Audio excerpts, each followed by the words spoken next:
बाउ अस्ति त पक्रापुर्जी जारी हुनु बित्तिकै हस्पिटल गएर उत्तानै परेको थियो त मर्न लागिरहेको थियो त आइसियुमा हाल्नु पनि भेन्टिलेटरमा लगेर राख्नु पर्ने अवस्थामा थियो त अहिले त फेरि थुन्नमुक्त हुने बित्तिकै त पुरा हात हल्लाएर हिँड्न सक्ने भइछ। यो पुतौरी नानीलाई चाहिँ म एउटा कुरा भन्छु है, सबैले सुनिदिनु होला।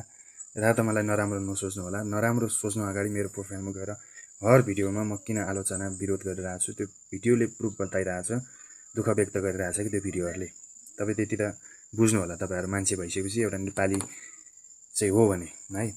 अब यो नानीले भन्छ यो केपी पाले चाहिँ छाती फुलाएर यो त्यो भनेर दुनियाँ दिवानाको आलोचना गर्छ।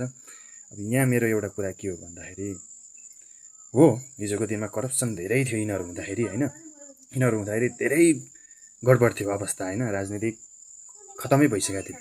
तर यिनीहरू नभएको भए नि अवस्था धेरै खराब थियो नि त, खराब थिएन? तपाईँ हाम्रो त्यो गाउँघरमा त्यो घर छेउमा तपाईँले कल्पना पनि गर्नुभएको थिएन, तपाईँ हामीले सोचेको पनि थिएन के यो ठाउँमा चाहिँ यो घर आँगनमा चाहिँ बाटो आइपुग्छ भनेर, रोड आइपुग्छ भनेर कल्पना गर्नुभएको थियो।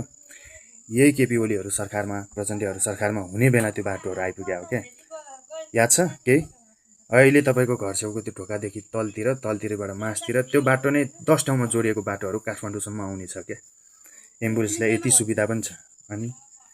अनि यो भर्खरका कि यो पुतौरी नानीहरू जुन बङ्गालीसँग सुत्ने हो कि उठ्ने होसँग एक्सपिरियन्स, यो अनुभव हुँदैन क्या, यिनीहरूले देखेकै छैन, जन्मेकै छैन, कसरी थाहा हुन्छ?